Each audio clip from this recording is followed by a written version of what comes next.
It wasn't just an insult. It was a verdict. Step aside, amateur. Let a professional show you how it's really done. The words didn't just land. They echoed. Across the quiet room. Across the polished wood of the piano. Across the man sitting there, still, silent, and suddenly very alone. Because the man being dismissed like a nobody was Elvis Presley. June 14, 1968. Schwartz Music Store, Nashville. No stage, no spotlight, no applause waiting. Just a tired man, trying to remember who he used to be. Elvis didn't walk in like a king that day. He walked in like someone who had lost something. A plain white t-shirt, jeans, a light jacket, sunglasses hiding more than just his eyes. At 33, the world still knew his name, but it didn't feel the same anymore. Years of movies, scripts, controlled performances. Safe. Too safe. The fire that once made crowds scream was now buried under routine. And somewhere deep inside him, there was a quiet fear. What if it's gone? He moved toward the piano slowly. A Steinway. Deep mahogany. Beautiful. Honest. Real. He sat down carefully, almost respectfully. His fingers hovered over the keys. For a second, just 1 second, they didn't move. Because this wasn't just a piano. This was a question. Do I still have it? Then, he played. Soft. Fragile. A blues progression slipped into the air like a memory trying not to be forgotten. Not perfect, not clean, but real. Every note carried something unspoken. Regret, long nights, lost rhythm. He wasn't trying to impress anyone. He was trying to feel something again. And for a moment, it worked. The room shifted. A man browsing violins stopped moving. 2 customers near the guitars turned their heads. Not because it was loud, but because it was alive. But not everyone felt that. 30 feet away stood Lawrence Piton, watching, judging, calculating. 28 years old. A piano instructor. Perfect posture. Perfect training. Perfect ego. To him, music was precision, rules, discipline, control. And what he heard now? It irritated him. Those loose blues phrases, that relaxed posture, that incorrect technique. It felt wrong. Not just wrong, unacceptable. He stepped forward, slow, deliberate, each step louder than it should have been, until he was standing right behind Elvis, arms crossed, eyes narrowed, waiting for the mistake, waiting for the moment to correct him. Elvis felt him. Of course he did. But he didn't stop, because stopping would mean acknowledging him. And right now, the music mattered more. Excuse me. Cold, sharp, final. Elvis's fingers froze mid-note. The sound died instantly, like something had been cut off. He turned, slowly. Lawrence didn't smile. You're doing that wrong. No hesitation, no softness, no respect. Just judgment. Silence filled the space between them. Heavy, uncomfortable. The kind of silence that makes people look away. Elvis blinked behind his sunglasses. For a fraction of a second, something flickered inside him. Not anger. Not yet. Something quieter. Something worse. embarrassment. "I'm sorry," Elvis said softly. Lawrence gestured at the keys like he was pointing out a crime scene. "Your hands. Your posture. Completely incorrect. Your wrists are too low. Your fingers are wrong. And those progressions," he shook his head. "Improper. Very improper." Each word hit harder. Not because of what he said, but because of how easily he said it. Like Elvis was nothing. Like he didn't matter. "You're self-taught, aren't you?" Lawrence added. There it was. The label. The dismissal. The quiet way of saying, "You don't belong here." Elvis felt it. Deep. Old. Familiar. Because this wasn't new. He'd heard it before. Years ago. Before the fame. Before the stages. Back when people said, "You'll never make it. You're not trained. You're not good enough." And for a dangerous second, Those voices came back. "I've had some lessons," Elvis replied calmly. Too calmly. Like he was swallowing something bitter. Lawrence smiled. That thin, knowing smile. "Yes, I can tell." A pause. Then the blade went deeper. "You've developed bad habits. If you continue like this, you'll never become a proper pianist." Proper. That word lingered. Ugly. Heavy. Elvis turned slightly back toward the piano. Not to play, just to look at it.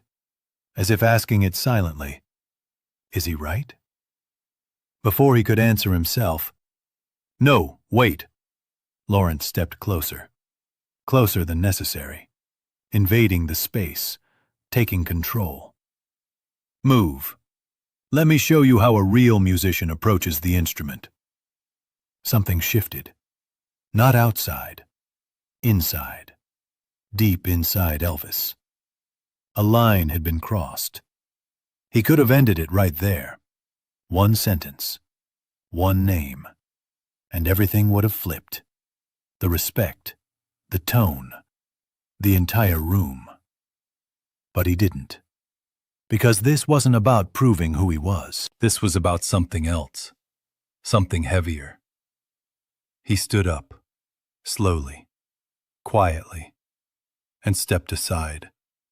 Not out of weakness. Not out of fear. But because sometimes the most powerful moment isn't when you speak. It's when you wait. And what was about to happen next wouldn't just silence a man. It would break something inside him. The moment Elvis Presley stepped aside, the entire room unknowingly leaned into a mistake. Lawrence Peton sat down, slowly, carefully, like the piano needed him, not the other way around. He adjusted the bench with surgical precision, straightened his back, rolled his shoulders. Then he placed his hands above the keys. Perfect position, perfect form, perfect control. "Now watch closely," he said. His voice carried, not loud, but confident enough to demand attention. "This is how it's supposed to be done." And then he played. Chopin, Nocturne in E-flat major. Every note, correct. Every transition, flawless. Every dynamic, exactly as written. Technically, impeccable. Perfect tempo. Perfect articulation. Perfect discipline. But something was missing. Something you couldn't measure, couldn't notate, couldn't teach. The room listened. At first, respectfully. But then, something strange happened. The air didn't move. No one leaned in. No one felt pulled. The music existed, but it didn't live. An old man near the violins adjusted his grip, but his eyes drifted away. A customer near the guitars checked his watch. The sound filled the room, but it didn't touch anyone. Lawrence finished. His fingers lifted in perfect timing. His posture remained flawless. He turned, smiling, satisfied. "There," he said. "That's how it should be done." Silence. Not the powerful kind. Not the kind that follows something beautiful. No. This was empty silence. Lawrence didn't notice. Of course he didn't. Because to him, he had just proven everything. "You see?" he continued, looking directly at Elvis. "Proper technique, proper training. That's the difference." He gestured toward the piano like a professor closing a lecture. "If you want to improve, you need to forget all those blues habits. They're holding you back." Each word landed heavier now. Not just criticism, a complete rejection of everything Elvis was. "Start with scales, exercises, fundamentals," Lawrence went on. "Maybe, in 5 or 10 years, you could reach this level." 5 or 10 years. For a brief moment, the world seemed to shrink. Elvis stood there, still, silent, hands at his sides. And something inside him tightened. Not anger, not pride. Something deeper. Pain. Because he wasn't just hearing a man talk. He was hearing every doubt he had buried for years. Every voice that ever questioned him. Every whisper that said, "You're not real. You're not trained. You don't belong." And now, it was standing right in front of him. Confident. Certain. Smiling. "That's very generous of you," Elvis said quietly. Too quietly. There was something in his voice now. Something different. Not weakness. Not submission. Control. Lawrence stood up, dusting off his hands like he had just completed something important. "Well," he said, "I hope you take this seriously. The piano isn't something you can just feel. It requires discipline." That word again. Discipline. As if feeling wasn't enough. He turned and walked away. Slow. Relaxed. Victorious. Toward the sheet music section. And just like that, he left Elvis standing alone. But not unnoticed. Behind the counter, Mitchell Schwartz had seen everything. Every word, every look, every second of quiet humiliation. And his stomach dropped. Because he knew exactly who had just been insulted. He rushed over. "Mr. Presley," he said in a low voice, "I am so sorry. That was completely out of line. He had no idea." Elvis raised a hand gently, stopping him. "It's all right," he said. And somehow, that made it worse. Because there was no anger, no ego, no reaction. Just calm. Too calm. Mitchell hesitated. "Would you like me to ask him to leave? Or give you some space?" Elvis looked at the piano. Then, slowly, he looked across the room. At Lawrence, standing there. Flipping through sheet music, still confident, still unaware. And something changed. Not on his face, not in his posture, but deep inside him. A quiet decision. "Actually," Elvis said softly, "I have a better idea." Mitchell blinked. "Sir?" Elvis walked back to the piano, sat down, cracked his knuckles. For a moment, he didn't play. The room held its breath without knowing why. Then, he pressed the first key. And everything changed. The first note didn't ask for attention. It took it. Elvis Presley didn't rush. He didn't try to impress. He didn't try to prove anything. He just played. A low, rolling bass line in his left hand. Boogie-woogie. Alive. Unstoppable. It moved like a heartbeat. Steady. Deep. Impossible to ignore. Then, his right hand answered.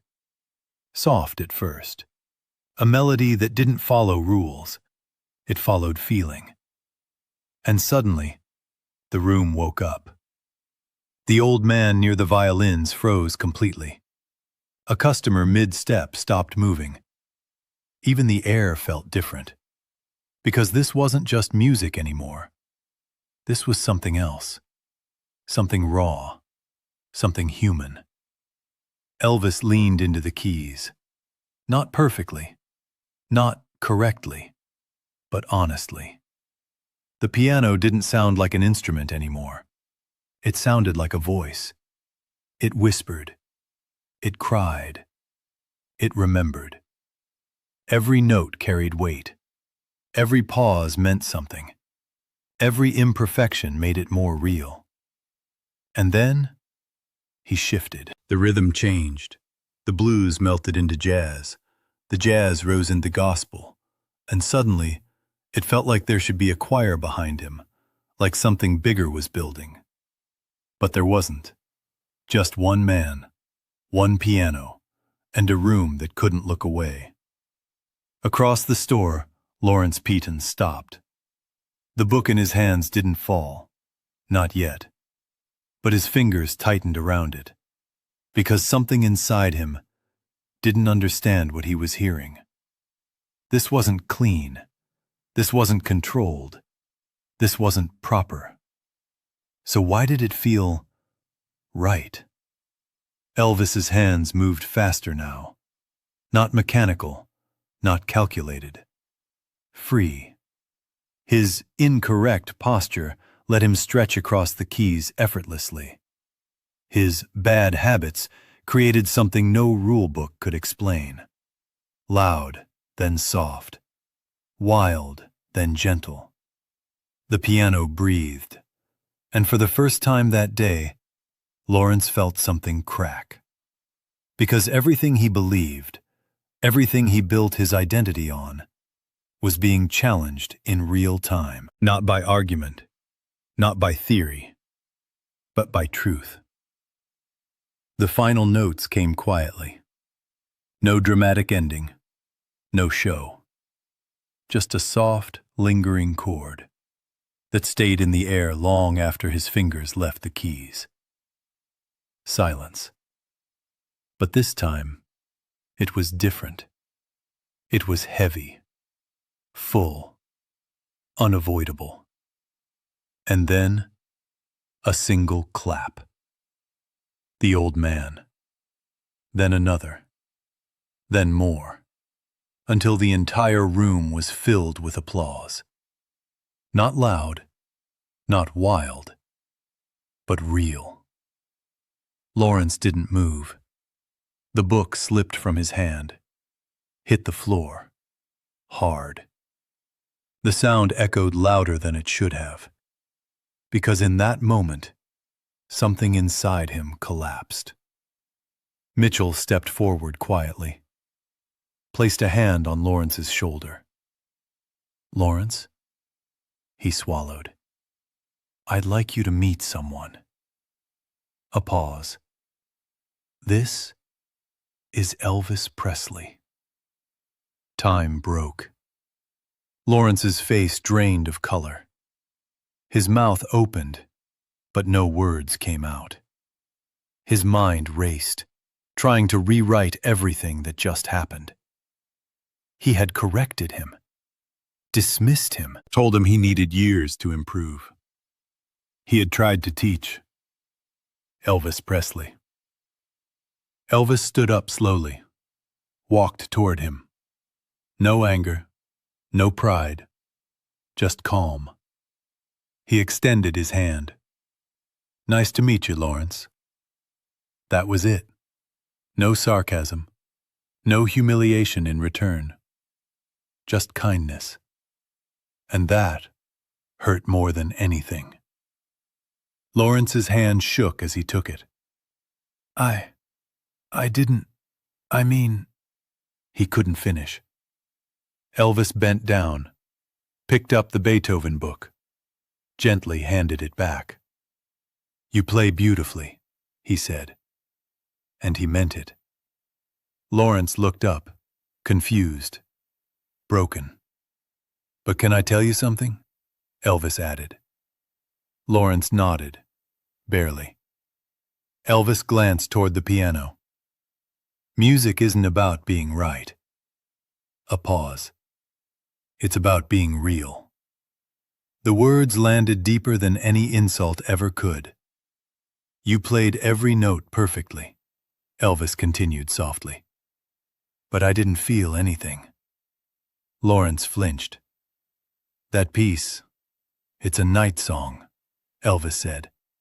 It's supposed to dream, to breathe. He looked back at him. But you played it like you were reading instructions. Silence. The truth sat between them, heavy, unavoidable. Those blues things you said were wrong, Elvis continued. They're the only reason I can feel the music at all. Another pause. There's more than one way to be right. Lawrence's eyes filled. Not loudly, not dramatically, but enough. I'm sorry, he whispered. I was arrogant. I didn't know. Elvis raised his hand gently, stopping him. It's okay. And somehow, that forgiveness hit harder than any punishment. Just don't forget this, Elvis said. Different doesn't mean wrong. That day, Elvis Presley didn't just play a piano. He changed a man.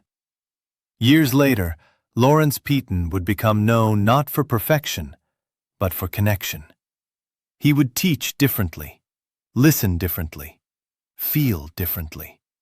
And whenever a student sat down with too much ego, too much certainty, too many rules, he would tell them a story about the day he tried to teach Elvis Presley how to play piano, and how in just a few minutes, he learned the most important lesson of his life. You can follow every rule and still miss the music. Or you can break them and finally hear it.